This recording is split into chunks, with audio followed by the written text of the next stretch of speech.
നമസ്കാരം. കൂട്ടുകെട്ടൻ സ്മാരക പ്രഥമ പ്രസംഗം നടത്താൻ എന്നെ ക്ഷണിച്ചിരുന്ന സന്തോഷം ഞാൻ ആദ്യമായി പങ്കുവെക്കട്ടെ. ഇന്ത്യൻ ജനാധിപത്യത്തിൻ്റെ ശക്തിയും സൗന്ദര്യവും എന്നുള്ളതാണ് ഇന്നത്തെ വിഷയം. കഞ്ഞിയും പുഴുക്കും കഴിച്ച് സൗഹൃദങ്ങൾ പങ്കുവെക്കാൻ എത്തിയിരിക്കുന്ന, പാട്ടുകൾ കേൾക്കാൻ, സംഗീതം ആസ്വദിക്കാൻ എത്തിയിരിക്കുന്നവരുടെ മുന്നിൽ പെരുമഴയുടെ ഒരു ഭീഷണി നിലനിൽക്കെ സായം സന്ധ്യയിൽ ഇത്ര കഠോരമായ ഒരു വിഷയത്തെക്കുറിച്ച് ഞാൻ സംസാരിക്കുമല്ലോ എന്നൊരു ആശങ്ക എൻ്റെ മുന്നിലുണ്ട്. 1947 ഓഗസ്റ്റ് 14 ഇതേ സമയത്ത് ഇന്ത്യ മുഴുവൻ സ്വാതന്ത്ര്യം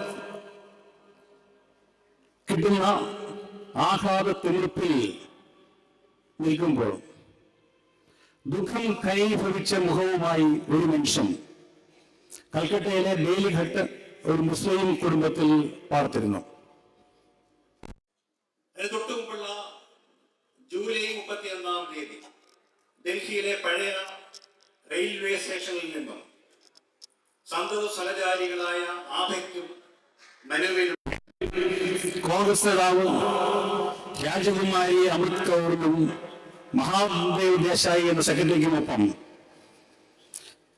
ഒരു പാസഞ്ചർ വണ്ടിയുടെ 3ാം ക്ലാസ് കമ്പാർട്ട്മെന്റിൽ അദ്ദേഹം ഡൽഹി വിട്ടു. ഞാൻ പോകുന്നത് ബംഗ്ലാദേശില്ല, കിഴക്കൻ പാകിസ്ഥാനിലേക്കാണ്, നവോഖലിയിലേക്കാണ്. അവിടെ ഇന്ത്യ വിഭജനത്തിന്റെ ഇരകളാകുന്ന ആൾക്കാർക്കൊപ്പമായിരിക്കും ഞാൻ സ്വാതന്ത്ര്യം ആഘോഷിക്കുക എന്ന് പ്രഖ്യാപിച്ചാണ് മഹാത്മാ ഗാന്ധി അവിടെ നിന്ന് പുറപ്പെട്ടത്. പാസഞ്ചർ കമ്പാർട്ട്മെന്റിൽ അദ്ദേഹം ആദ്യം എത്തിയത് പഞ്ചാബിലേക്ക്, പഞ്ചാബിൽ നിന്നും കാശ്മീരിലേക്ക്, കാശ്മീരിൽ നിന്നും ലാഹോറിലേക്ക്, ലാഹോറിൽ നിന്നും പറ്റ്നയിലേക്ക്, പറ്റ്നയിൽ കൽക്കട്ടയിലെത്തിയപ്പോൾ കൽക്കട്ടയാകെ സംഘർഷനിർഭരമായിരുന്നു. നമുക്കറിയാം, ഇന്ത്യ രണ്ടായി വിഭജിക്കപ്പെടുന്നതിന് ഗാന്ധിജി എതിരായിരുന്നു. ഒരു ഘട്ടത്തിൽ ഗാന്ധിജി പറഞ്ഞു ഇന്ത്യ വിഭജനം നടക്കും.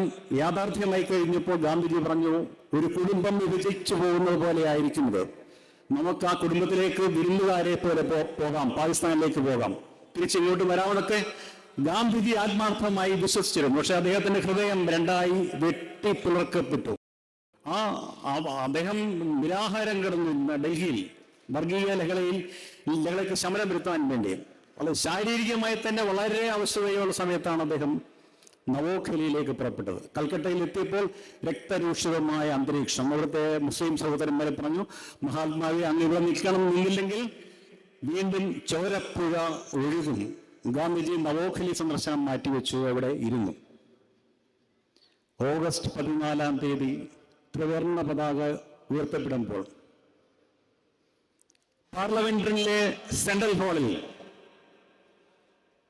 ജവഹർലാൽ നെഹ്റുവിന്റെ നേതൃത്വത്തിലുള്ള മന്ത്രിസഭ അധികാരം ഏറ്റുകേൽക്കുമ്പോൾ അദ്ദേഹം പ്രധാനമന്ത്രി, സർദാർ പട്ടേൽ ഉപപ്രധാനമന്ത്രി, 2 കോൺഗ്രസ് മന്ത്രിമാർ.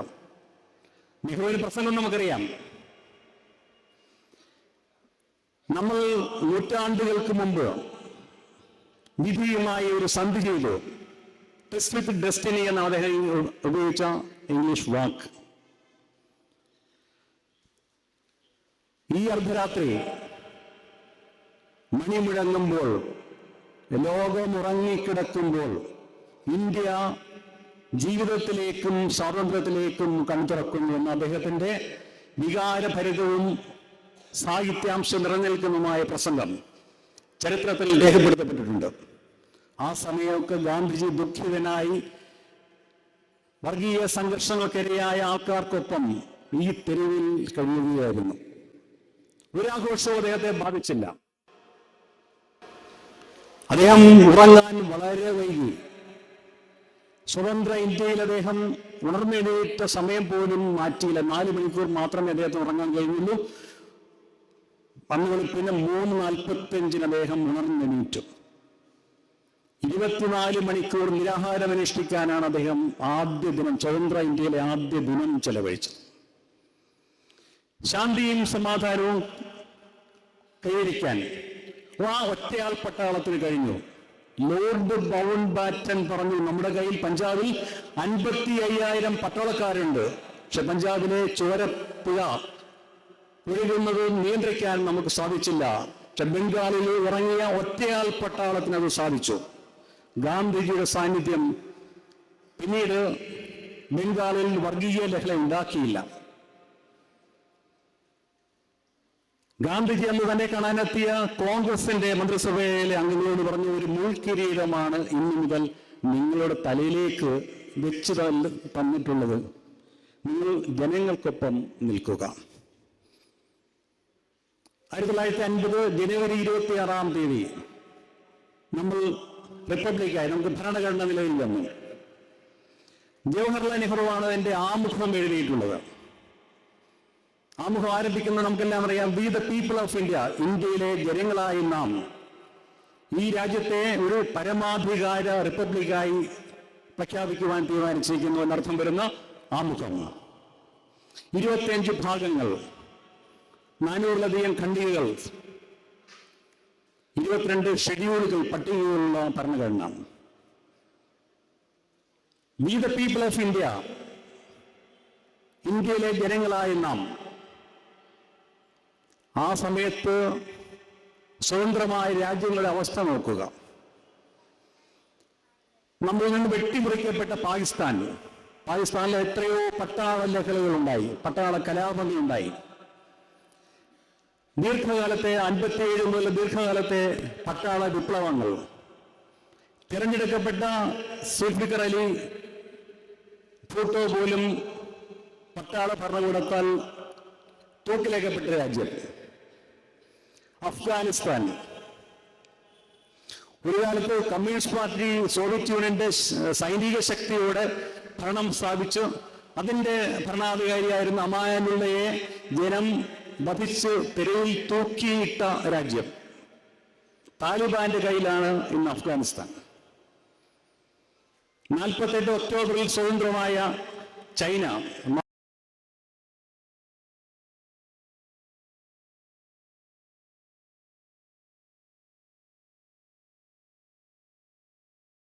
പേരെന്താണ്? പീപ്പിൾസ് റിപ്പബ്ലിക് എന്നാണ് പേര്. അവിടെ എത്ര പാർട്ടികളുണ്ട്? ഇവിടെ ഒരു പാർട്ടി മാത്രമാണുള്ളത്. ഇവിടെ എത്ര സ്ഥാനാർത്ഥികളുണ്ടാവും ഇലക്ഷന്? 2 സ്ഥാനാർത്ഥികളുണ്ടാവും.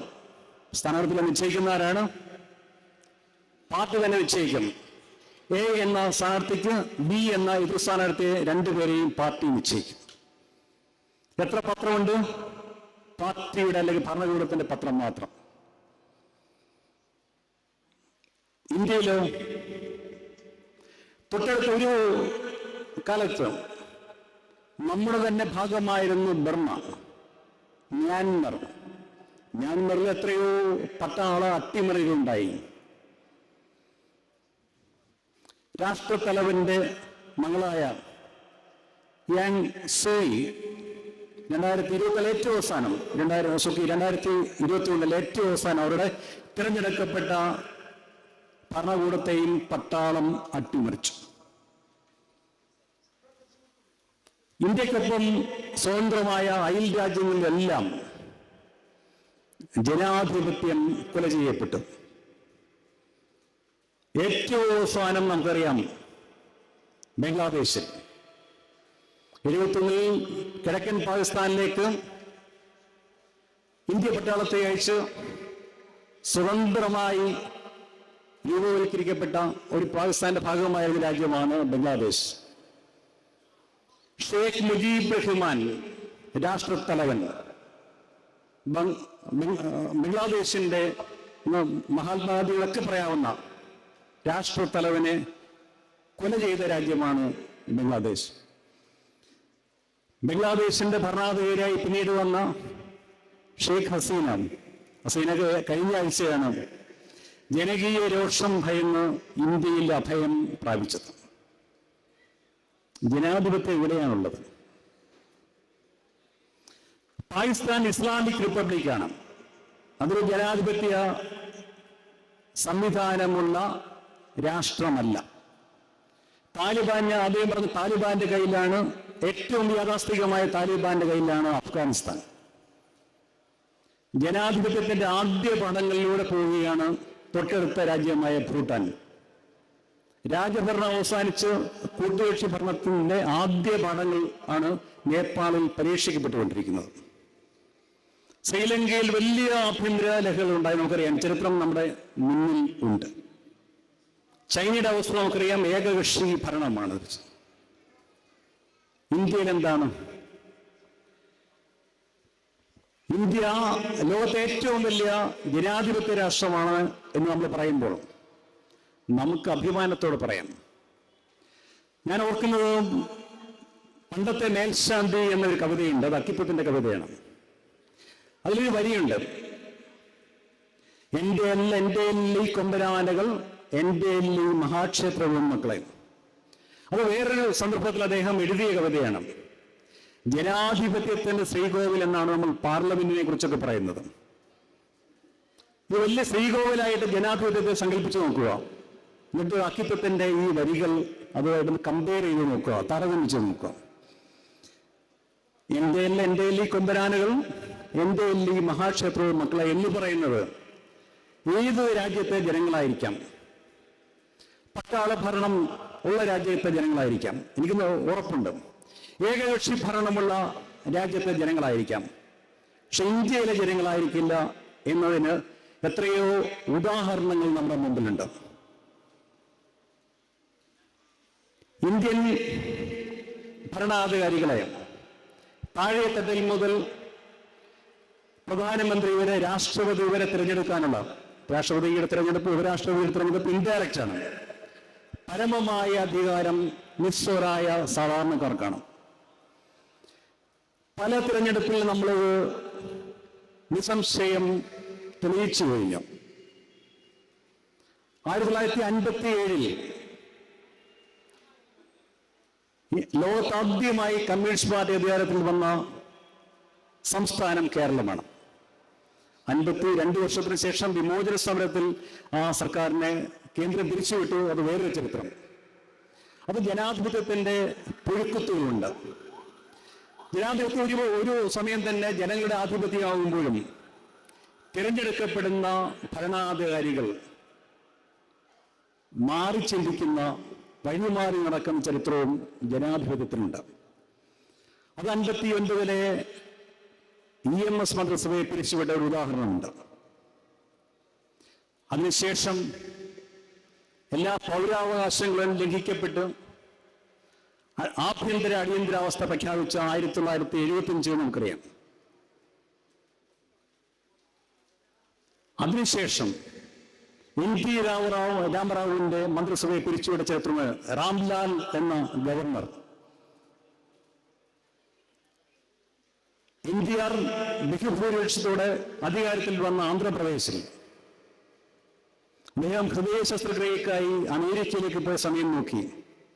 അദ്ദേഹത്തിന്റെ എന്റെ പാർട്ടിയിലുള്ള N. ഭാസ്കര റാവു എന്നൊരാൾ വന്നിട്ട് പറഞ്ഞു, എനിക്ക് ഭൂരിപക്ഷമുണ്ട്. രാംലാൽ അദ്ദേഹത്തെ മുഖ്യമന്ത്രിയായി അവരോധിച്ചു. NTR തിരിച്ചു വന്നു. ഇന്ത്യൻ ജനാധിപത്യത്തിൽ ജനങ്ങളുടെ ശക്തി എന്താണ് എന്ന് തെളിയിക്കാൻ ഒരു ഉദാഹരണം നിങ്ങൾക്ക്, വളരെ ഗ്ലോറിയസ് ആയിട്ടുള്ള ഒരു ഉദാഹരണം നിങ്ങൾക്ക് ചൂണ്ടിക്കാണിക്കാൻ പറ്റുമെങ്കിൽ ആന്ധ്രയിൽ NTR നടത്തിയ രഥയാത്രയാണ്. ഹാർട്ട് ഡിസീസിന് ശസ്ത്രക്രിയയ്ക്ക് വേണ്ടി പോയി മടങ്ങി വന്നയാൾ 1 മാസം കഴിഞ്ഞിട്ട് രഥത്തിലേറി ആന്ധ്രയിലെ ഗ്രാമാന്തരങ്ങളിലൂടെ പോയി ജനങ്ങൾ അദ്ദേഹത്തെ രഥയാത്രയെ അനുഗമിച്ചു. ദേശീയ രാഷ്ട്രീയ കക്ഷികൾ മുഴുവൻ അദ്ദേഹത്തിന്റെ പിന്നിൽ അണിനിരന്നു. അവസാനം മന്ത്രിസഭയെ പിരിച്ചുവിട്ടു. ഭാസ്കർ റാവുവിന്റെ മന്ത്രിസഭയെ പിരിച്ചുവിട്ടു. ഗവർണറെ മാറ്റി 1 മാസത്തിന് ശേഷം NT രാമറാവുവിനെ വീണ്ടും മുഖ്യമന്ത്രിയായി അവരോധിച്ചു. സമാനതകളില്ല ജനാധിപത്യ ചരിത്രത്തിൽ, ഇതിന് സമാനതകളില്ല. ജനങ്ങളുടെ പ്രക്ഷോഭം, ജനങ്ങളുടെ പിന്തുണ ഏത് ഏകാധിപത്യത്തെയും തൂത്തെറിയും. 27 തെരഞ്ഞെടുപ്പ് എല്ലാ പൗരാവകാശങ്ങളും ലംഘിക്കപ്പെട്ടതാണ് അടിയന്തരാവസ്ഥ കാലം, നമുക്കറിയാം. എനിക്ക് നല്ല ഓർമ്മയുണ്ട്. ഞാനന്ന് 10ാം ക്ലാസ്സിൽ 9ാം ക്ലാസ്സിലും 10ാം ക്ലാസ്സിലും ഒക്കെ പഠിക്കുന്ന സമയമാണ് 75, 76, 77. അപ്പൊ സ്കൂൾ യുവജനോത്സവത്തിൽ അവതരിപ്പിക്കുന്ന നാടകത്തിന് ഇവിടെയൊക്കെ ഇരിക്കുന്നവർക്കെല്ലാം അറിയാം, നാടകം അവതരിപ്പിക്കണമെങ്കിൽ അതിൻ്റെ രചന ആദ്യം സെൻസറിങ് ഓഫീസറുടെ കയ്യിൽ കാണിക്കണം. അദ്ദേഹം അത് വായിച്ചു നോക്കി മാത്രമേ അനുമതി കൊടുക്കുകയുള്ളൂ. ഇവിടെ പൗരാവകാശങ്ങൾ ലംഘിക്കപ്പെട്ടു കഴിഞ്ഞാൽ കോടതിയിൽ പോകാൻ പറ്റില്ല, അതെല്ലാം സസ്പെൻഡ് ചെയ്യപ്പെട്ട സമയം.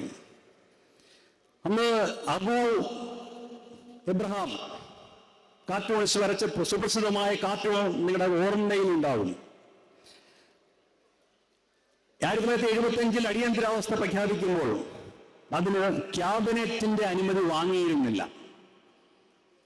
പ്രഖ്യാപനം കഴിഞ്ഞിട്ടാണ് ഇന്നത്തെ പ്രധാനമന്ത്രി അത് ക്യാബിനറ്റിന്റെ മുന്നിൽ വെക്കുന്നത്. ഓർഡിനൻസിൽ ഫക്രുൽ കുഞ്ഞാലി അഹമ്മദ് അന്നത്തെ രാഷ്ട്രപതി ഒപ്പുവെച്ചു. ഇതേക്കുറിച്ചാണ് അബു ഇബ്രഹാം, ഞങ്ങളുടെ മാവലിക്കക്കാരനാണ്, ഞങ്ങളുടെ അയൽനിവാസിയാണ്.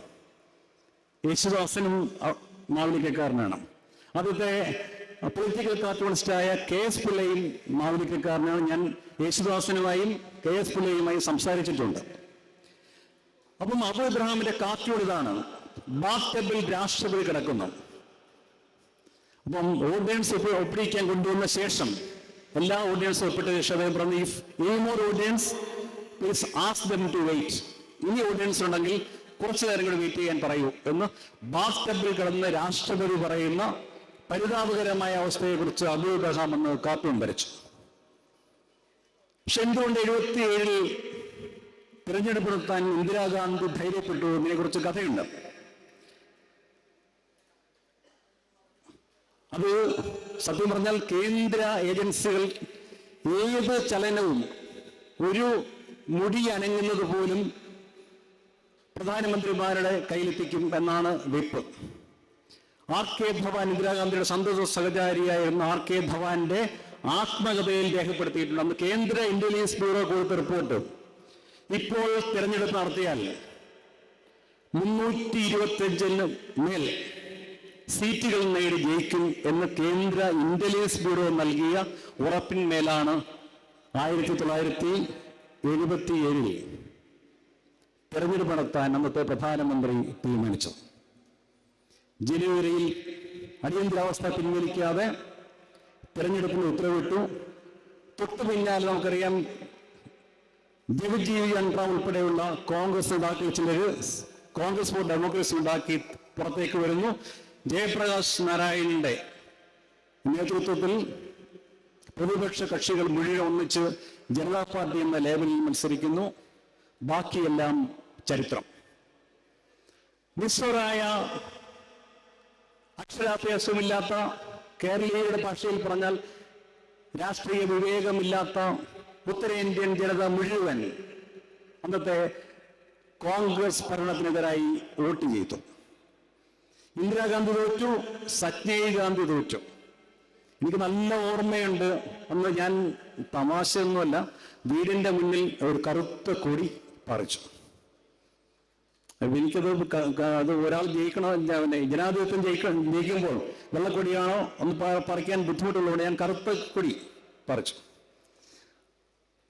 ഇന്ദിരാഗാന്ധിയെ തോൽപ്പിച്ചത് ആരാണ് എന്നെ കുറിച്ച് ഒത്തിരി മാധ്യമ പഠനങ്ങൾ വന്നു. അന്ന് മുഴുവൻ മാധ്യമങ്ങളും, പത്രങ്ങളൊക്കെ നിരോധിക്കപ്പെട്ടു. ദേശാഭിമാനി പത്രമൊക്കെ ആദ്യകാലത്ത് എനിക്ക് ഓർമ്മയുണ്ട്, ആദ്യകാലങ്ങളിൽ എഡിറ്റോറിയൽ ഒരു മുഖപ്രസംഗം എഴുതിയില്ല, മുഖപ്രസംഗ പേജ് വെറുതെ വിട്ടു. അപ്പോൾ മുഖപ്രസംഗ പേജിന്റെ അവിടെ ഒരു ബ്ലാങ്ക്, ഒരു കറുത്ത ചതുരപ്പെട്ടി, അതിലൊന്നുമില്ല. 2-3 ദിവസം അങ്ങനെ പോയപ്പോൾ സെൻസർ പറഞ്ഞു അതൊരു പ്രതിഷേധമാണ്, മുഖപ്രസംഗ പേജ് ബ്ലാങ്ക് ഇടാൻ പാടില്ല. അപ്പോൾ എന്ത് ചെയ്തു? ഗാന്ധിജിയുടെ ആത്മകഥയിലെ ചില ഭാഗങ്ങൾ ഉദ്ധരിച്ചു. ഏകാധിപത്യത്തിനെതിരായി ആത്മത്യാഗം ചെയ്യണം എന്നൊക്കെ പറയുന്ന വരികൾ ഉള്ള ഭാഗങ്ങൾ ഉദ്ധരിച്ചു. അപ്പോൾ അതും നിരോധിച്ചു. രാമായണ മഹാഭാരത കഥകളിൽ അധർമ്മത്തിനെതിരായുള്ള ധർമ്മത്തിന്റെ വിജയത്തെക്കുറിച്ച് സൂചിപ്പിക്കുന്ന ഭാഗങ്ങൾ ഉദ്ധരിച്ചു. അപ്പോൾ സെൻസർ പറഞ്ഞു അതും പാടില്ല. ഒരേയൊരു ഇലക്ട്രോണിക് മാധ്യമമാണെന്നുണ്ടായിരുന്നു ഞാൻ പ്രവർത്തിച്ചിരുന്ന റേഡിയോ. നിങ്ങൾക്ക് ഓർമ്മയുണ്ടാകും, ആ സമയത്ത് ഏത് സമയം റേഡിയോ തുറന്നു കഴിഞ്ഞാലും 20 പരിപാടി സർക്കാരിന്റെ പരിപാടിയാണ്, 5 പരിപാടികൾ സർക്കാരുമായി യാതൊരു ബന്ധവുമില്ലാത്ത സഞ്ജയ് ഗാന്ധി എന്ന ചെറുപ്പക്കാരന്റെ പരിപാടിയാണ്. 2 പരിപാടിയെക്കുറിച്ചും ഇങ്ങനെ റേഡിയോ 24 മണിക്കൂറും ശബ്ദിച്ചുകൊണ്ടിരിക്കും. മുഴുവൻ പത്രങ്ങൾ സെൻസർ ചെയ്യപ്പെട്ടു, സർക്കാരിനെതിരായിട്ടുള്ള വാർത്തകളൊന്നുമില്ല. ഇലക്ട്രോണിക് മാധ്യമമായ റേഡിയോ എപ്പോഴും സർക്കാരിന്റെ അവദാനങ്ങൾ വാഴ്ത്തിക്കൊണ്ടിരുന്നു. പക്ഷെ എന്തുകൊണ്ട് ഉത്തരേന്ത്യൻ ജനത അന്നത്തെ ഭരണകക്ഷിക്കെതിരായി വോട്ട് ചെയ്തു? അപ്പോഴാണ് BBC എന്നൊരു മാധ്യമത്തിന്റെ കാര്യം സജീവമായ ചർച്ചാ വിഷയമായത്. ഇന്ന് ഗ്രാമങ്ങളിലൊക്കെ BBC-യുടെ വാർത്ത ഹിന്ദി ന്യൂസ് ബുള്ളറ്റിൻ കേൾക്കാൻ ആൾക്കാർ ഇങ്ങനെ തടിച്ചുകൂടും.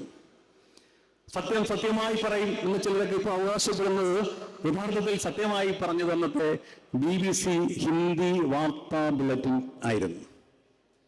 ഡൽഹി നഗരം മനോഹരമാക്കാൻ വേണ്ടി ആയിരക്കണക്കിന് ചേരികളുടെ മുകളിലൂടെ ബുൾഡോസർ ഓടിച്ചു കയറ്റിയ യാഥാർത്ഥ്യം ജനങ്ങൾ നേരത്തെ മനസ്സിലാക്കിയിരുന്നു.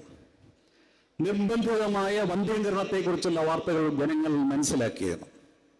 തെരഞ്ഞെടുപ്പ് വന്നപ്പോൾ അവർ കാത്തിരുന്നു, സമ്മതിദാനാവകാശം വിനിയോഗിച്ചു, ഏകാധിപത്യം അവസാനിച്ചു. അതേ ജനത തന്നെ കോമാളിയായ രാജ്നാരായണനെ, അതിനുശേഷം വന്ന ചരൺ സിംഗിനെയൊക്കെ തൂത്തുവാരി എറിഞ്ഞ് അതേ ഇന്ദിരാഗാന്ധി ഗവൺമെന്റിനെ കുറച്ചു കാലത്തിന് ശേഷം തിരികെ കൊണ്ട് പ്രതിഷ്ഠിച്ചു, അതും തെരഞ്ഞെടുപ്പിലൂടെ. അപ്പൊ ഇങ്ങനെ തെരഞ്ഞെടുപ്പിന്റെ ശക്തിവിശേഷം ഏത് ഭരണാധികാരിയെയും ചരിത്രത്തിന്റെ ചവറ്റുകുട്ടയിലേക്ക് വലിച്ചെറിയാനും ഒരു തവണ ചവറ്റുകുട്ടയിലേക്ക് വലിച്ച് എറിഞ്ഞ ആൾക്കാരെ അതിനേക്കാൾ ശക്തിയോടെ തിരിച്ചു കൊണ്ടുവരുവാനും നിസ്വരായ സാധാരണക്കാർക്ക് കഴിയുന്നതാണ് ജനാധിപത്യം എന്ന് പറയുന്നത്. അത് ഇന്ത്യയിൽ മാത്രമേ ഉള്ളൂ. ഏത് പ്രശ്നം പറഞ്ഞു കഴിഞ്ഞാൽ അതിനെ ആക്ഷേപിക്കുന്ന ആൾക്കാരുണ്ട്, പോരാ എന്ന് വാദിക്കുന്നവരുണ്ട്. ഒരു കാര്യം മനസ്സിലാക്കണം. 1947 ഞാൻ അത്ഭുതപ്പെട്ടുപോയി. നെറ്റ് പറഞ്ഞപ്പോൾ ഇന്ത്യയുടെ ആയുർദൈർഘ്യം 31 വയസ്സായിരുന്നു. എത്ര വയസ്സ്?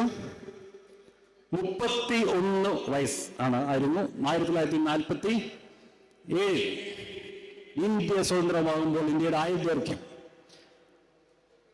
നെറ്റ് നിങ്ങളുടെ മുന്നിലുള്ള മൊബൈൽ നെറ്റിൽ സെർച്ച് ചെയ്ത് കഴിഞ്ഞാൽ കിട്ടും. ഇപ്പോഴത്തെ ആയുർദൈർഘ്യം എത്രയാണ്?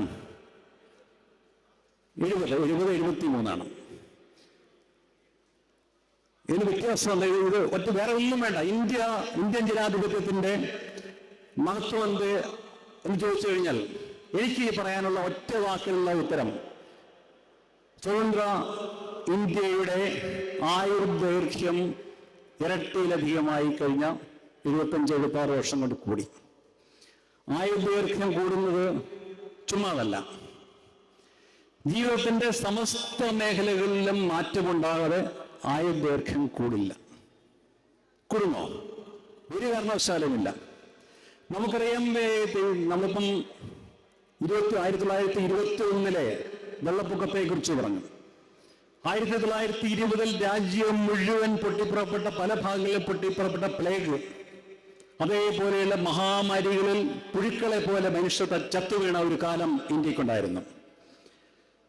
ബംഗാളിലെ പട്ടിണി, അത് പറഞ്ഞ കാരണം ബർമ്മ, ബ്രിട്ടീഷ് ഇന്ത്യയുടെ ഭാഗമായിരുന്ന ബർമ്മ ഇന്ത്യയിൽ നിന്ന് വിട്ടുപോയി.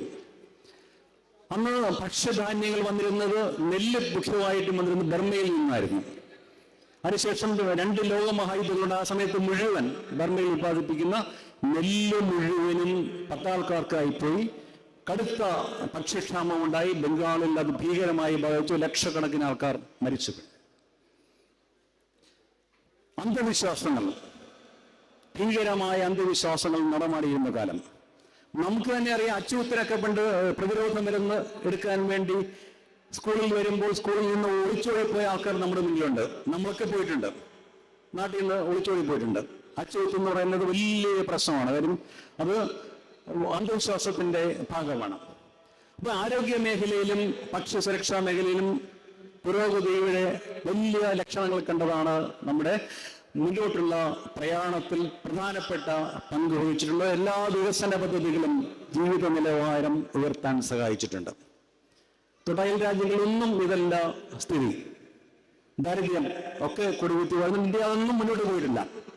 ഇന്ത്യ അക്കാര്യത്തിലൊക്കെ ദാരിദ്ര്യത്തിന്റെ കാര്യത്തിൽ മുന്നോട്ട് പോയിട്ടില്ല. ദാരിദ്ര്യത്തിന്റെ കാര്യത്തിൽ പിന്നോട്ടാണ് പോയിട്ടുള്ളത്.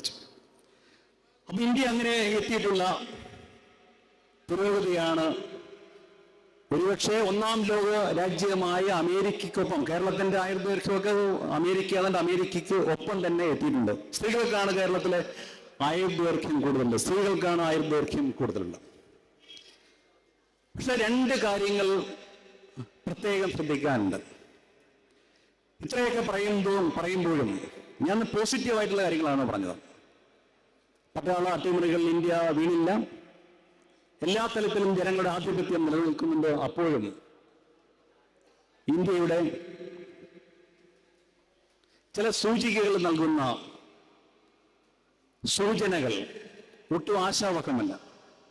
റിപ്പോർട്ടേഴ്സ് വിത്തൗട്ട് ബോർഡേഴ്സ് എന്നൊരു സംഘടനയുണ്ട്. പത്രസ്വാതന്ത്ര്യത്തെക്കുറിച്ചുള്ള കണക്കുകൾ എല്ലാ വർഷവും അവർ പുറത്തുവിടുന്നു. ഞാൻ ഈ പത്രസ്വാതന്ത്ര്യത്തെക്കുറിച്ച് പറയാനൊരു കാരണമുണ്ട്. ജനാധിപത്യത്തിന് 4 തൂണുകളുണ്ട്. നമ്മളെല്ലാം പഠിച്ചിട്ടുണ്ട്. എന്താണ്? ഒന്ന് നിയമനിർമ്മാണ സഭയാണ്, പാർലമെന്റ് വരെയുള്ള നിയമനിർമ്മാണ സഭ. പിന്നെ ഉദ്യോഗസ്ഥന്മാർ അടങ്ങുന്ന ഭരണ സംവിധാനം. പിന്നീട് വക്കീലൊക്കെ ഇവിടെ ജുഡീഷ്യറിയാണ്, നീതിന്യായ സംവിധാനങ്ങൾ. 4മതൊരെണ്ണമുണ്ട്. അതാണ് ഫോർത്ത് എസ്റ്റേറ്റ് എന്ന് പറയുന്ന മാധ്യമങ്ങളാണ്. കഴിഞ്ഞ കുറെ കാലങ്ങളായി മാധ്യമ സ്വാതന്ത്ര്യത്തിന്റെ കാര്യത്തിൽ ഇന്ത്യ പരിതാപകരമായി പിന്നിലേക്ക് പോകുന്നു. ഒരു കണക്കനുസരിച്ച് 180 രാജ്യങ്ങളിൽ 2023 കണക്കനുസരിച്ച് ഇന്ത്യയുടെ സ്ഥാനം 159. പത്രസ്വാതന്ത്ര്യത്തിൽ, മാധ്യമ സ്വാതന്ത്ര്യത്തിൽ ലോകത്തെ ഏറ്റവും വലിയ ജനാധിപത്യ രാജ്യമായ ഇന്ത്യ പിന്നോട്ട് പൊയ്ക്കൊണ്ടിരിക്കുന്നു. അഫ്ഗാനിസ്ഥാൻ, താലിബാൻ ഭരിക്കുന്ന അഫ്ഗാനിസ്ഥാൻ ഇന്ത്യയെക്കാട്ടിലും മുന്നിലാണ്. അവിടെ സ്ഥാനം 152. പാകിസ്ഥാൻ അർദ്ധ ജനാധിപത്യമുണ്ട് എന്ന് വേണമെങ്കിൽ പറയാവുന്ന പാകിസ്ഥാന്റെ റേറ്റിംഗ് 150. ശ്രീലങ്കയുടെ 135. നോർവേയും അയർലൻഡും ഡെൻമാർക്കുമൊക്കെയാണ് പത്രസ്വാതന്ത്ര്യത്തിൽ മുന്നോട്ടുള്ളത്. ഈ പത്രസ്വാതന്ത്ര്യത്തിന്റെ പ്രാധാന്യം എന്താണ് ശരിയായിട്ട്? ജനാധിപത്യ അടിയന്തരാവസ്ഥക്കെതിരായ ജനവിധിക്ക് പ്രധാനപ്പെട്ട പങ്ക് വഹിച്ചത് BBC എന്ന സ്വതന്ത്ര മാധ്യമമാണ് എന്ന് പറയുകയുണ്ടായി. ഒരു കഥയുണ്ട്, നിങ്ങൾ കേട്ടിട്ടുണ്ടാവും. അത് ആദ്യം വന്നത് കമ്മ്യൂണിസ്റ്റ് റഷ്യയെ കുറിച്ച് പറയാൻ വേണ്ടി ഒരു പട്ടി. പിന്നീട് പല രാജ്യങ്ങളുടെ കഥയുമായി ബന്ധപ്പെടുത്തി പലരും വ്യാഖ്യാനിച്ചിട്ടുണ്ട്. നല്ല തടിച്ചു കൊഴുത്ത ഒരു പട്ടി ഒരു കപ്പലിൽ കയറി അമേരിക്കയ്ക്ക് പോയിട്ടുണ്ട്. അമേരിക്കയിലുള്ള പട്ടി ചോദിച്ചു, നീ എന്നാൽ കണ്ട സുന്ദരനായിരിക്കും, നീ ഇതിന് അമേരിക്കയ്ക്ക് വന്നു എന്ന് ചോദിച്ചു. ഇതൊക്കെ ഇറച്ചി കിട്ടുന്നില്ലേ? പട്ടി പറഞ്ഞുണ്ട്. ആഹാരം കിട്ടുന്നില്ലേ? എല്ലാം കിട്ടുന്നുണ്ട്. പിന്നെ നീ എന്തിന് അമേരിക്കയ്ക്ക് വന്നു? അപ്പൊ പട്ടി പറഞ്ഞു, എനിക്കെല്ലാം കിട്ടുന്നുണ്ട്, പക്ഷെ ഉറച്ചൊന്ന് കുറയ്ക്കാനുള്ള സ്വാതന്ത്ര്യം മാത്രം അവിടെ ഇല്ല. ഫോർത്ത് എസ്റ്റേറ്റ് എന്ന് പറയുന്നത് വാച്ച് ഡോഗ്സ് ആണ്. ജനാധിപത്യത്തിന് എവിടെയൊക്കെ പുഴുക്കുത്തുണ്ടോ അവിടെയെല്ലാം ഇവിടെ ഒരു കുഴപ്പമുണ്ട് എന്ന് പറഞ്ഞ് കുറച്ചുകൊണ്ട് അധികാരികളുടെ, ജനങ്ങളുടെ ശ്രദ്ധ ആകർഷിക്കുന്നതാണ് മാധ്യമങ്ങളുടെ പ്രാഥമിക ചുമതല. അങ്ങനെയുള്ള മാധ്യമങ്ങളുടെ ശബ്ദം ഇല്ലാതാക്കാൻ, മൂടിക്കെട്ടാനുള്ള ശ്രമങ്ങൾ ഇന്ത്യയിൽ ധാരാളമായി വരുന്നു. ഗോഡി മീഡിയ എന്നൊരു വാക്ക് തന്നെ നിങ്ങളുടെ മനസ്സിൽ വന്നിട്ടുണ്ടാവും. ഗോഡി മീഡിയ എന്ന് പറയുന്നത് പ്രത്യേകതരം മാധ്യമങ്ങളാണ്. ഒരു ജനകീയ പ്രശ്നത്തെ കുറിച്ചൊന്നും സംസാരിക്കില്ല. പി സായിനാഥ് എന്ന ഹിന്ദുവിന്റെ റൂറൽ അഫയേഴ്സ് എഡിറ്റർ ആയിരുന്ന മഹാനായ മാധ്യമ പ്രവർത്തകനെ കുറിച്ച്, അദ്ദേഹത്തെ കുറിച്ച് പറയുന്ന അദ്ദേഹം നഗ്നപാത ജേർണലിസ്റ്റ് എന്നാണ്. ഹിന്ദു വിട്ടു.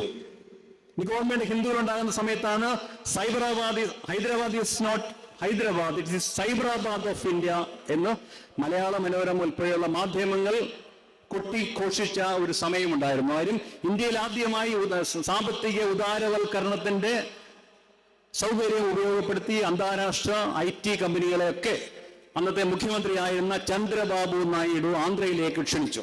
ഇതാണ് ഇന്ത്യയുടെ വികസന മാതൃക എന്ന് പറഞ്ഞുകൊണ്ട് അന്ന് മലയാള മനോരമ ഒരു വികസന സെമിനാറിൽ ചന്ദ്രബാബു നായിഡുവിനെ ഹൈദരാബാദിൽ താൻ നടപ്പാക്കിയ പുരോഗമനപരമായ നടപടി ഇന്ന് വിശേഷിപ്പിക്കപ്പെടുന്ന നടപടിയെക്കുറിച്ച് സംസാരിക്കാൻ വേണ്ടി കേരളത്തിലേക്ക് വിളിച്ചു. ഈ സമയത്ത് ഒരു പ്രാദേശിക പത്രത്തിൽ വന്ന ഒരു വാർത്ത പിന്തുടർന്ന് സൈക്കിൾ ചവിട്ടിയും ഓട്ടോറിക്ഷയിൽ കയറിയും കഴിവപ്പുറത്ത് കയറിയും പി സായിനാഥ് ആന്ധ്രയിലെ കരീംനഗർ പോലെയുള്ള ചില ജില്ലകൾ സന്ദർശിച്ചു. വാർത്ത ഇതായിരുന്നു: ഈ ജില്ലകളിൽ ഗ്രാമപ്രദേശങ്ങളിൽ പാമ്പ് കടിയേറ്റുള്ള മരണങ്ങൾ കൂടുന്നു. ഗ്രാമപ്രദേശങ്ങളിൽ പാമ്പ് കടിച്ച് ധാരാളം ആൾക്കാർ മരിക്കുന്നു. ഇദ്ദേഹം ഇങ്ങനെ ഗ്രാമാന്തരങ്ങളിലൂടെ സഞ്ചരിച്ചു.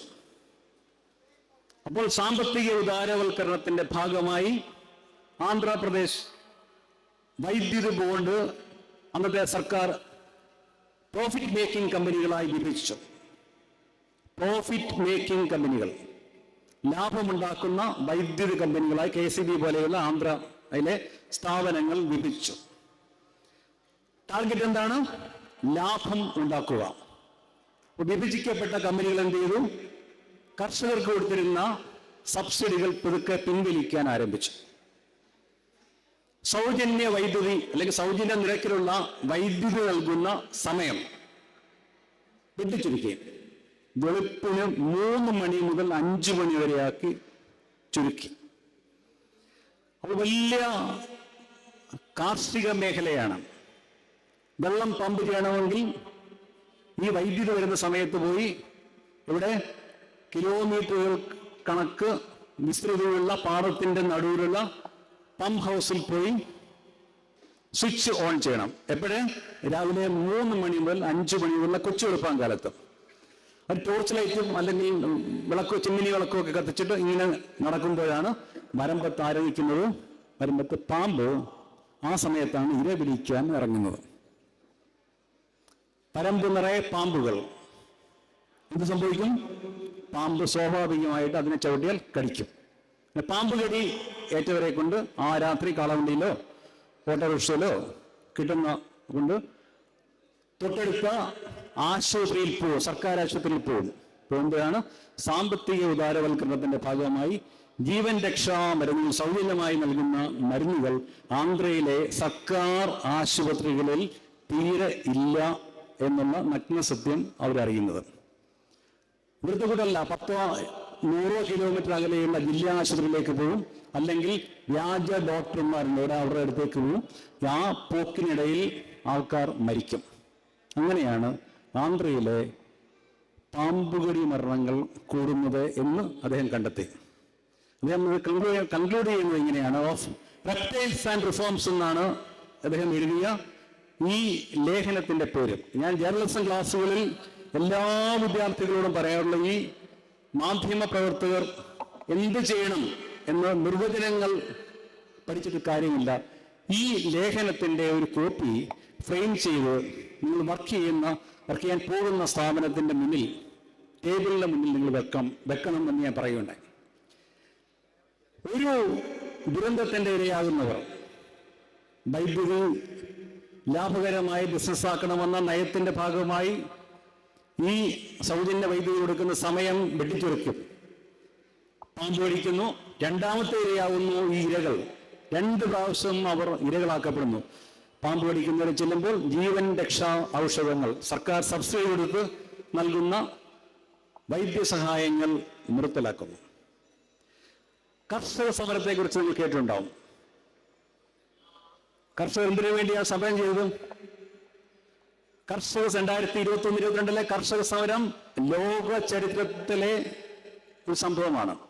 5 ലക്ഷത്തിലധികം കർഷകരാണ് പഞ്ചാബിൽ നിന്നും ഹരിയയിൽ നിന്നും ഉത്തർപ്രദേശിൽ നിന്നുമുള്ള കർഷകരാണ് ഡൽഹിയിലേക്ക് മാർച്ച് ചെയ്യാൻ ശ്രമിച്ചത്. അവരെ അതിർത്തികളിൽ തടഞ്ഞു വെച്ചു. ഇപ്പോഴും ഞാൻ രണ്ടാം ഘട്ടത്തിൽ പുറപ്പെട്ട ആൾക്കാരെ ഒന്നും ഡൽഹിയിലേക്ക് പ്രവേശിപ്പിച്ചില്ല.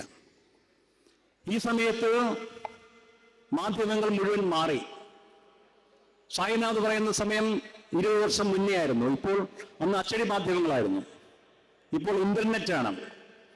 കഴിഞ്ഞ 10 വർഷത്തിനകം 803 തവണയാണ് രാജ്യത്തിന്റെ പല ഭാഗങ്ങളിലും സർക്കാർ ആവശ്യപ്പെട്ട് ഇന്റർനെറ്റ് സേവനങ്ങൾ നിർത്തലാക്കിയത്. ഇന്റർനെറ്റ് നമുക്കറിയാം, രാവിലെ കേരളത്തിൽ നമ്മൾ പറയാറുള്ള തമാശയല്ല, മിൽമയുടെ പരസ്യമുണ്ട്. പിന്നെ മിൽമയാണ് നമ്മൾ കണികണ്ടുവരുന്ന നന്മ. ഇപ്പൊ നമ്മൾ ചോദിച്ചു കഴിഞ്ഞാൽ നിങ്ങൾ ഉണരുന്ന നന്മ ഏതെന്ന് ചോദിച്ചു കഴിഞ്ഞാൽ നമ്മൾ പറയുന്ന ഉത്തരം എന്താണ്? നമ്മൾക്ക് എല്ലാവരും കണികണ്ടുണരുന്ന നന്മയാണ് മൊബൈൽ ഫോൺ. ഇന്റർനെറ്റ് സേവനം ലഭ്യമല്ലെങ്കിൽ മൊബൈൽ ഫോൺ കിട്ടത്തില്ല. മൊബൈൽ ഫോൺ ഇല്ലെങ്കിൽ ജീവിതമേ ഇല്ല എന്ന് നമ്മൾ എന്നേ തീരുമാനിച്ചവരാണ് നമ്മളെല്ലാവരും. 806 തവണയാണ് ഇന്ത്യയിൽ മൊബൈൽ ഫോൺ സേവനം അടക്കമുള്ള ഇന്റർനെറ്റ് അധിഷ്ഠിതമായ സംവിധാനങ്ങൾ സർക്കാരിന്റെ ഉത്തരവനുസരിച്ച് നിർത്തലാക്കിയത്. ഏറ്റവും കൂടുതൽ പ്രാവശ്യം നിർത്തലാക്കിയത് കർഷക സമരത്തിന്റെ കാലത്താണ്. 103 അക്കൗണ്ടുകൾ, ട്വിറ്റർ അക്കൗണ്ടുകൾ ഉൾപ്പെടെയുള്ള ഒത്തിരി സോഷ്യൽ മീഡിയ അക്കൗണ്ടുകൾ സർക്കാർ ബ്ലോക്ക് ചെയ്തു. എന്തിനു വേണ്ടിയാണ്? കുറയ്ക്കാതിരിക്കാൻ, സർക്കാരിനെതിരെ, ഭരണാധികാരികൾക്കെതിരെ ശബ്ദിക്കാതിരിക്കാൻ, മാധ്യമങ്ങളുടെ വായ് മൂടിക്കെട്ടുവാൻ വേണ്ടി കടുത്ത നടപടികൾ ഇന്ത്യയിലുണ്ടായി. ഒട്ടേറെ മാധ്യമ സ്ഥാപനങ്ങൾ BBC ഗുജറാത്ത് കലാപത്തെ കുറിച്ച് ഒരു ഡോക്യുമെന്ററി പ്രക്ഷേപണം ചെയ്തു. അതിന് പിന്നാലെ BBC-യുടെ നമുക്കിന്ന് അറിയാം, BBC എന്ന് പറയുന്നത് ലോകത്തെ ഏറ്റവും സ്വതന്ത്രമായ മാധ്യമമാണ്. സർക്കാരിന്റെ പങ്കാളിത്തമുള്ള ഒരു സ്ഥാപനത്തിന്റെയോ പരസ്യം പോലും ഇനിയും BBC സ്വീകരിക്കില്ല. ഇറാൻ ഇറാഖൊക്കെ യുദ്ധകാലത്ത് സർക്കാരിന്റെ ഔദ്യോഗിക നയത്തിനെതിരായി വാർത്തകൾ പ്രക്ഷേപണം ചെയ്തതാണ് BBC-യുടെ പാരമ്പര്യം. ഈ BBC-യുടെ ഡൽഹി ഓഫീസ് ED റെയ്ഡ് നടത്തി. EDയെ കുറിച്ചുള്ള ഒരു വാർത്ത കഴിഞ്ഞ ദിവസം നിങ്ങൾ പത്രത്തിൽ വായിച്ചിട്ടുണ്ടാവും. ED കഴിഞ്ഞ 5 വർഷത്തിനകം 5000 കേസുകൾ രജിസ്റ്റർ ചെയ്തു. അത് കള്ളപ്പണ വിരുദ്ധ നിയമത്തിന്റെ ഒരു ക്ലോസ് അനുസരിച്ച് ന്യായാധിപന് പ്രഥമ ദൃഷ്ട്യാ കേസിൽ ഉൾപ്പെട്ടില്ല, ഇന്നസെന്റ് ആണ് എന്ന് ബോധ്യമുണ്ടെങ്കിൽ മാത്രമേ ജാമ്യം കൊടുക്കാൻ പറ്റുള്ളൂ എന്നാണ് ഇതുവരെ ഉണ്ടായിരുന്ന വ്യവസ്ഥ. സുപ്രീം കോടതി അടുത്ത കാലത്ത് ജയിലല്ല, ജാമ്യമാണ് കൊടുക്കേണ്ടത് എന്നുള്ള നിഗമനത്തിൽ എത്തിയിട്ടുണ്ട്. ഇത് എത്രമാത്രം പ്രായോഗികമാണെന്ന കാര്യത്തിൽ നമ്മൾ വരുന്ന ദിവസങ്ങളിൽ തീരുമാനമാകും. അപ്പോൾ ED രജിസ്റ്റർ ചെയ്ത 5000 കേസുകളിൽ അന്തിമമായി ശിക്ഷിക്കപ്പെട്ടത് 40 കേസുകളാണ്. 5000-ൽ 40 കേസുകൾ. ഡൽഹി മുഖ്യമന്ത്രിയായിരുന്ന മനീഷ് സിസോദിയ സുപ്രീം കോടതി ജാമ്യം നൽകിയ ശേഷം തിരിച്ചു വന്നപ്പോൾ 17 മാസമാണ് അദ്ദേഹം വിചാരണ പോലും ആരംഭിക്കാത്ത കേസിൽ തടവിൽ കഴിഞ്ഞത്. അദ്ദേഹം പറഞ്ഞത് ഡോക്ടർ ബാബ അംബേദ്കറിന് നന്ദി, ഇന്ത്യൻ ഭരണഘടനയ്ക്ക് നന്ദി. ഭരണഘടനയിൽ ഇതൊക്കെ വിഭാവന ചെയ്തിട്ടുണ്ട്. സുപ്രീം കോടതി ആവർത്തിച്ച് പറഞ്ഞിട്ടുള്ളതും ഭരണഘടനയെ മുൻനിർത്തിയാണ് വെച്ചത്. അപ്പോൾ ഈ മാധ്യമങ്ങൾക്ക് കൂച്ചുവില ഇടുവാൻ ഇപ്പോഴും ശ്രമങ്ങളുണ്ട്. ഒന്ന്, ഈ പറഞ്ഞ പോലെ സ്വതന്ത്രമായ മാധ്യമങ്ങൾക്ക് നിയന്ത്രണം ഏർപ്പെടുത്തുക. രണ്ടാമത് ഇൻഡയറക്റ്റ് ആയിട്ടുള്ള മാധ്യമമാണ്. അതൊരു രാഷ്ട്രീയ പ്രസ്ഥാനം പച്ചക്കള്ളങ്ങൾ പ്രചരിപ്പിക്കാനായി, അപരമത വിദ്വേഷം പ്രചരിപ്പിക്കാനായി 3,20,00,000 വാട്സാപ്പ് ഗ്രൂപ്പുകൾ ഉണ്ടാക്കി. 3,20,00,000 നിരന്തരമായി ഇതിലൂടെ വ്യാജ പ്രചാരണം നടത്തുന്നു, അപരമത വിദ്വേഷം പരത്തുന്നു, പച്ചക്കള്ളം പ്രചരിപ്പിക്കുന്നു. അപ്പൊ നാളെ മാധ്യമങ്ങളൊന്നുമില്ല എന്ന് വെക്കുക, അല്ലെങ്കിൽ മാധ്യമങ്ങൾ മുഴുവനും ഒരു കക്ഷിക്കെതിരായി, ഒരു ഗവൺമെന്റിനെതിരായി തിരിഞ്ഞു എന്ന് വെക്കുക. അപ്പോഴും അജ്ഞാതരായ ആൾക്കാർ നമ്മുടെ മൊബൈലിലേക്ക് ഫോർവേഡ് ചെയ്തുകൊണ്ടിരിക്കുന്ന സന്ദേശങ്ങൾ നമുക്ക് ലഭിക്കും. അപ്പം സത്യം ഏത്, മിഥ്യ ഏത് എന്നുള്ള അട്ടർ കൺഫ്യൂഷനിൽ നമ്മൾ എത്തുകയും നമ്മൾ എവിടേക്കോ പോകുകയും ചെയ്യും. അതുകൊണ്ടാണ് റിപ്പോർട്ടേഴ്സ് വിത്തൗട്ട് ബോർഡേഴ്സ് എന്ന അന്താരാഷ്ട്ര സംഘടന ഇന്ത്യയിൽ മാധ്യമ സ്വാതന്ത്ര്യം അപകടത്തിലാണ്, അഫ്ഗാനിസ്ഥാനെക്കാട്ടിലും പാകിസ്ഥാനെക്കാട്ടിലും ഒക്കെ ഇന്ത്യ മാധ്യമ സ്വാതന്ത്ര്യത്തിൽ പിന്നിലാണ് എന്ന് പറഞ്ഞത്. ഇന്ത്യൻ ജനാധിപത്യം നേരിടുന്ന ഏറ്റവും വലിയ വെല്ലുവിളി ഇതാണ്. നാളെ നിങ്ങൾ അറസ്റ്റ് ചെയ്യപ്പെടുന്നെങ്കിൽ ഒരു വാർത്ത എഴുതിയതിന്റെ പേരിൽ എത്രയോ മാനനഷ്ട കേസുകൾ. ന്യൂസ് ക്ലിക്ക് എന്ന് പറയുന്ന സ്ഥാപനം ചൈനീസ് പ്രചാരണം നടത്തുന്നതിന് വേണ്ടി അമേരിക്കൻ ഫണ്ട് വാങ്ങി എന്ന് പറഞ്ഞത് അതിന്റെ പത്രാധിപരെ മാസങ്ങളോളം ജയിലിലടച്ചു. സുപ്രീം കോടതി അടുത്ത കാലത്ത് അദ്ദേഹത്തെ തുറന്നുവിട്ടു. ഒന്നും വേണ്ട, ഈ ഒരു ഭീഷണി മുന്നിലുണ്ടെങ്കിൽ കുടുംബവും ജീവിതവുമാണ് ഏറ്റവും വലുത്. നോക്കില്ല, നാളെ എന്തെങ്കിലും സത്യം എഴുതി കഴിഞ്ഞാൽ ഞാൻ ജയിലിൽ പോവും, ജാമ്യം കിട്ടാതൊക്കെ വിചാരണ തടവുകാരനായി കിടക്കും എന്ന് ബോധ്യമുണ്ടെങ്കിൽ നമ്മൾ എഴുതില്ല, നമ്മൾ ആ ഭാഗം വഴിമാറി നടക്കും.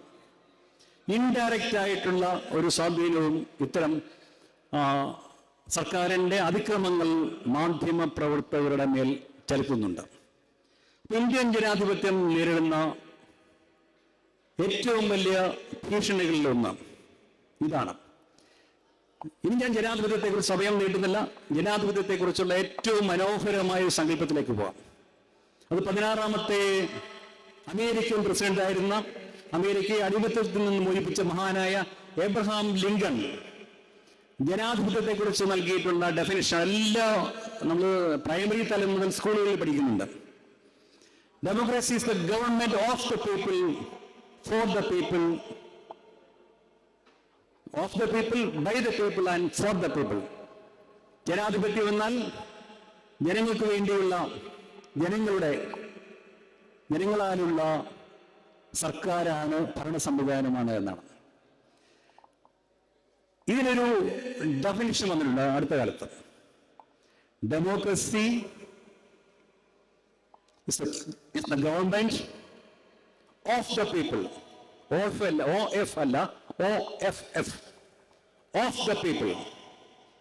Of the people means I am off, see off എന്നുള്ള ഒരു വാക്ക് നമുക്ക് പരിചയമുണ്ട്. നമ്മൾ അയക്കുന്നു, ഒരു ബന്ധവുമല്ല. ഓഫ് ദ പീപ്പിൾ, കാതങ്ങൾക്കകലെയാണ് ജനാധിപത്യം, ജനങ്ങളിൽ നിന്ന് കാതങ്ങൾക്കകലെ. Of the people. Democracy is the government by the people, by the people. ജനങ്ങളെ വിലയ്ക്ക് വാങ്ങുന്ന ഭരണ സംവിധാനമാണ് ജനാധിപത്യം എന്ന്. ഇത് ഇലക്ടറൽ ബോണ്ട് എന്ന് പറയുന്ന വലിയ രാഷ്ട്രീയ അഴിമതിയെ കുറിച്ച് നിങ്ങൾ കേട്ടിട്ടുണ്ടാവും. രാഷ്ട്രീയ പാർട്ടികൾക്ക് ഇഷ്ടപ്പെട്ട രാഷ്ട്രീയ പാർട്ടികൾക്കും തങ്ങളെ പിന്തുണയ്ക്കുന്നവരിൽ നിന്നും ബോണ്ടുകൾ വഴി കള്ളപ്പണം സ്വീകരിക്കാനുള്ള സംവിധാനം, ഔദ്യോഗിക സംവിധാനം. എ എന്ന രാഷ്ട്രീയ പാർട്ടിക്ക് ഞാൻ സ്റ്റേറ്റ് ബാങ്ക് ഓഫ് ഇന്ത്യയിൽ 100 കോടി രൂപ സംഭാവന ചെയ്യുന്നു. ഈ 100 കോടി രൂപ സ്റ്റേറ്റ് ബാങ്ക് ഓഫ് ഇന്ത്യയിൽ നിന്നും ഇത്ര ദിവസത്തിനകം ഈ രാഷ്ട്രീയ പാർട്ടിക്ക് കൈപ്പറ്റാം. വളരെ സിമ്പിളായിട്ടുള്ള. ഇത് റദ്ദാക്കിക്കൊണ്ട് സുപ്രീം കോടതി പറഞ്ഞ ഒരു വാക്കുണ്ട്. എൻ്റെ പച്ച മലയാളി ഇതാണ്: ഞാൻ നിന്റെ പുറം ചൊറിയാം, നീ എൻ്റെ പുറം ചൊറിയുക. ഇതൊരു പരസ്പര സഹകരണ സംഘം എന്നാണ് സുപ്രീം കോടതി പറഞ്ഞിട്ടുള്ളത്. ഇതിൽ എത്ര എമൗണ്ട് ഈ പ്രസ്ഥാനങ്ങൾ, അത് ED, CBI തുടങ്ങിയ കേന്ദ്ര ഏജൻസികൾ നിരന്തരം വേട്ടയാടിക്കൊണ്ടിരിക്കുന്ന ഒട്ടേറെ സ്ഥാപനങ്ങൾ കേസുകളിൽ നിന്ന് രക്ഷപ്പെടാൻ വേണ്ടി ഇലക്ടറൽ ബോണ്ടായി നൽകി, സംഭാവനയായി നൽകി. 9,500 കോടി രൂപയാണ് ഇലക്ടറൽ ബോണ്ട് മുഖേന രാഷ്ട്രീയ പാർട്ടികൾക്ക് സംഭാവനയായി നൽകിയിട്ടുണ്ട്. ക്വിഡ് പ്രോ ക്വോ എന്നാണ് വക്കീലൊക്കെ എഴുതിയിട്ടുണ്ട്. എന്നാണ് സുപ്രീം കോടതി ഇതിന് ഉപയോഗിച്ചിരിക്കുന്ന വാക്ക്. ക്വിഡ് പ്രോക്വോ എന്ന് പറയുന്നത് കള്ളക്കളിയാണ്, അല്ലെങ്കിൽ പുറംചൊരിച്ചിലാണ് എന്നാണ് അതിന്റെ പച്ച മലയാളത്തിൽ നേരത്തെ പറഞ്ഞ അർത്ഥം. ഭരണകക്ഷിയാണ് ഏറ്റവും കൂടുതൽ അതിൻ്റെ ആനുകൂല്യം നേടിയിട്ടുള്ളത്. ഇതൊരു സുപ്രീം കോടതി വിധി റദ്ദാക്കുമ്പോൾ ഇതൊട്ടും സുതാര്യമല്ലാത്ത ഏർപ്പാടാണ്, ജനാധിപത്യത്തെ ധ്വംസിക്കുന്ന സംഭവമാണ് എന്ന് അടിവരയിട്ട് പറഞ്ഞു. പക്ഷെ ഒരു പ്രധാനപ്പെട്ട മാധ്യമങ്ങളും അത് കാര്യമായി റിപ്പോർട്ട് ചെയ്തില്ല. എല്ലാം പ്രമുഖ കക്ഷികളുടെ കോയിലോട്ടുകാരാണ് പ്രമുഖ മാധ്യമങ്ങളൊക്കെ. അപ്പോൾ ഇങ്ങനെ മാധ്യമങ്ങൾ കോയിലോടുകയും എതിരെ ശബ്ദിക്കുന്ന മാധ്യമങ്ങളുടെ ശബ്ദം അവരെ കഴുത്ത് ഞെരിച്ചു കൊല്ലാൻ ശ്രമിക്കുകയും ചെയ്യുന്നതാണ് ഇന്ത്യൻ ജനാധിപത്യം നേരിടുന്ന ഏറ്റവും വലിയ ഭീഷണി. അതുകൊണ്ട് നമുക്ക് ചെയ്യാനുള്ളത് ഇത് മാത്രമാണ്. എന്താണ്? താഴെ തട്ടിലുള്ള എല്ലാ ജനാധിപത്യ സംവിധാനങ്ങളും നമ്മൾ ഉപയോഗിക്കുക. വോട്ട് ചെയ്യുക മാത്രമല്ല, കൂടിയിരിക്കുക എന്നുള്ള ഇവിടുത്തെ വക്കീലൊക്കെ ആമുഖ പ്രസംഗത്തിൽ പറഞ്ഞു, കൂടിയിരിക്കുക എന്നത് വലിയ രാഷ്ട്രീയമാണ്. നമ്മൾ ജാതി മത ചിന്തകൾക്ക് അതീതമായി കൂടിയിരിക്കാൻ പറ്റില്ല. ഞാൻ ബോംബെയിൽ നിന്നുള്ള വാർത്ത എന്നെ വളരെയധികം വേദനിപ്പിച്ചു. 2-3 വർഷം തന്നെയാണ്. ബോംബെയിലൊക്കെ ബന്ധുക്കളുള്ള ആൾക്കാർക്ക് അറിയാം, ചില ഹൗസിംഗ് കോളനികളിൽ വാടകയ്ക്ക് ചില വിഭാഗങ്ങൾക്ക് വീട് കൊടുക്കില്ല. കാരണം മതം, കാരണം ഭക്ഷണം. നിങ്ങൾ നോൺ വെജ് ആഹാരം കഴിക്കുന്നെങ്കിൽ ചില ഹൗസിംഗ് കോളനികളിൽ നിങ്ങൾക്ക് പ്രവേശനമില്ല. അത് ബോംബെ ഹൈക്കോടതി പിന്നീട് റദ്ദാക്കി, കേസൊക്കെ ആയിട്ട് റദ്ദാക്കി.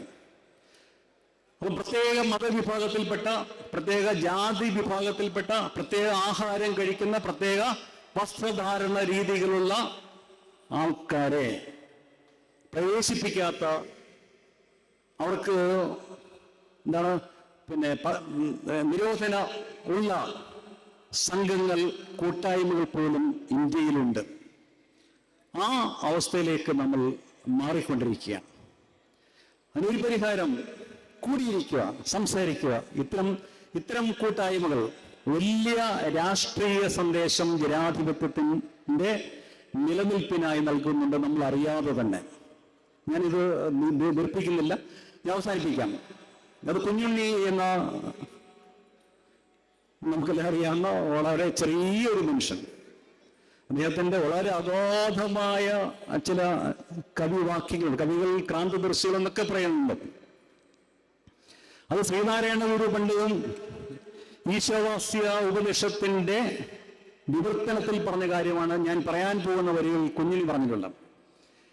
ശ്രീനാരായണ ഗുരുവിന്റെ ഈ 2 വാക്യങ്ങളുണ്ട്. ഒരു ജാതി, ഒരു മതം, ഒരു ദൈവം എന്നുള്ള ആ ദർശനം തന്നെ പ്രതിഫലിക്കുന്നവർക്ക്. തന്നിൽ നിന്ന് അന്യമല്ലാതെ എന്ന് കാണുന്നു സർവ്വതും, തന്നിൽ നിന്ന് അന്യമല്ലാതെ എന്ന് കാണുന്നു സർവ്വതും. അപ്പോൾ തന്നിൽ നിന്ന് അന്യമല്ലാതെ എന്ന് കാണുന്നു സർവ്വതും. അപ്പോൾ ഒരു ലൈൻ ദിവസമേത് ഏകാത്മദൃക്കിന്. അപ്പം തന്നിൽ നിന്ന് അന്യമല്ലാതെയാണ് എല്ലാം കണ്ടു കഴിഞ്ഞാൽ പിന്നെ അത് വിദ്വേഷത്തിന്റെ ആവശ്യമില്ല. എല്ലാം നമ്മുടെ ആൾക്കാർ, നമ്മുടെ സ്വന്തം ആൾക്കാർ. ഏകാത്മദൃക്ക് എന്നാണ് അദ്ദേഹം ഉപയോഗിച്ച വാക്കൊക്കെ. ഏകാത്മദൃക്ക്. വ്യത്യസ്ത ജാതിയുള്ള, വ്യത്യസ്ത മതങ്ങളുള്ള, വ്യത്യസ്ത നിറങ്ങളുള്ള, വ്യത്യസ്ത ആഹാര രീതികളുള്ള ആൾക്കാരെല്ലാം ഏകാത്മദൃക്ക് ആയിട്ട് നമ്മുടെ തന്നെ ആൾക്കാരായിട്ട്, അപരനല്ല, അത് നിങ്ങൾ തന്നെയാണ്, നിങ്ങളുടെ ആത്മാവാണ്, നിങ്ങളുടെ കൂട്ടത്തിൽപ്പെട്ട മനുഷ്യാത്മാക്കളാണ്. ദുരന്തങ്ങൾ വരുമ്പോൾ, മഹാമാരികൾ വരുമ്പോൾ മാത്രമല്ല, അതിന് അപ്പുറവും യാഥാർത്ഥ്യങ്ങളുടെ മുന്നിൽ നമ്മൾ പകച്ചിരിക്കാതെ ഇരിക്കുന്ന സമയത്ത് പോലും അങ്ങനെ തന്നെയാണ് ഇരിക്കേണ്ടത്. അപ്പൊ കുഞ്ഞിന് പറയുകയുണ്ടായി, എനിക്കൊണ്ടൊരു ലോകം, പദത്തിൽ കവിതയാണ്, എനിക്കൊണ്ടൊരു ലോകം, നിനക്കൊണ്ടൊരു ലോകം, നമുക്കില്ലൊരു ലോകം. ഇങ്ങനെയുള്ള എല്ലാ കൂട്ടായ്മകളും ജനാധിപത്യ ഇന്ത്യയിൽ വളരേണ്ടത് ആവശ്യമാണ്. എനിക്കും ഉള്ള വ്യത്യസ്ത ലോകമല്ല, നിങ്ങൾക്കുള്ള വ്യത്യസ്ത ലോകമല്ല നമ്മൾ സ്വപ്നം കാണേണ്ടത്. ഇന്ത്യയുടെ ഭാവി നിലനിൽക്കണമെങ്കിൽ, ലോകത്തെ ഏറ്റവും വലിയ ജനാധിപത്യ രാഷ്ട്രമായി ഇന്ത്യ നിലനിൽക്കണമെങ്കിൽ നമ്മളെല്ലാം ഏകാത്മദൃക്കുകളാകണം. നമുക്ക് ഒന്നായി ഒരു ലോകം ഉണ്ടാക്കണം. രാഗദ്വേഷങ്ങളുടെ ഗാന്ധിജി പറഞ്ഞിട്ടുള്ള ഗാന്ധിജിയുടെ രാമരാജ്യം എന്ന് പറഞ്ഞ് രാഗദ്വേഷങ്ങളില്ലാത്ത ഭരണ സംവിധാനമാണ് അദ്ദേഹം രാമരാജ്യം എന്നുകൊണ്ട് ഉദ്ദേശിക്കുന്നത്. എല്ലാവരും സമന്മാരാണ്. രാഗം ഇതെന്റെ പാർട്ടി, എന്റെ ജാതി, എന്റെ മതം എന്നുള്ള രാഗം. ഇതെന്റെ രാജ്യമല്ല, അല്ല എന്റെ മതമല്ല, എന്റെ ജാതിയല്ല, എന്റെ കുടുംബക്കാരല്ല, എന്റെ രാഷ്ട്രീയ പാർട്ടിക്കാരല്ല എന്നുള്ള ദ്വേഷമില്ലാത്ത, രാഗദ്വേഷങ്ങളില്ലാത്ത ഭരണം. അതാണ് ജനാധിപത്യത്തിന്റെ നിലനിൽപ്പിനുള്ള അടിസ്ഥാന മന്ത്രം. അപ്പോൾ നമുക്കെല്ലാവർക്കും കൂടി നമ്മുടെ ഇന്ത്യ ഒരു രാഷ്ട്രമായി, ജനാധിപത്യ രാഷ്ട്രമായി നിലനിൽക്കണം. അതിനുവേണ്ടിയുള്ള കൂട്ടായ്മകൾക്ക് മുന്നോട്ട് ഇറങ്ങണം. അതിനുള്ള ഒരു അവസരമായിരിക്കട്ടെ ഇതുപോലുള്ള സംഗമവേദികൾ എന്ന് പറഞ്ഞുകൊണ്ട് ഞാൻ അവസാനിപ്പിക്കുന്നു. എല്ലാവർക്കും നന്ദി, നമസ്കാരം.